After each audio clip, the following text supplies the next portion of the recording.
Every country on earth at the moment is reforming public education. There are two reasons for it. The first of them is economic. People are trying to work out, how do we educate our children to take their place in the economies of the 21st century? How do we do that? Given that we can't anticipate what the economy will look like at the end of next week, as the recent turmoil is demonstrating. How do we do that? The second, though, is cultural.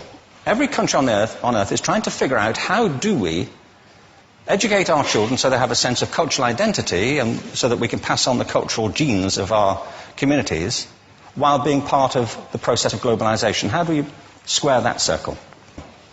The problem is they're trying to meet the future by doing what they did in the past. And on the way, they're alienating millions of kids who don't see any purpose in going to school. When we went to school, we were kept there with a story, which is if you worked hard and did well and got a college degree, you would have a job. Our kids don't believe that.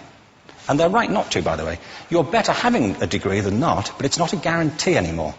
And particularly not if the route to it marginalizes most of the things that you think are important about yourself. Some people say we have to raise standards as if this is a breakthrough. You know, like, really, yes, we should.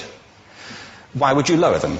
You know, I mean, I haven't come across an argument that persuades me of lowering them. But raising them, of course we should raise them. The problem is that the current system of education was designed and conceived and structured for a different age. It was conceived in the intellectual culture of the Enlightenment.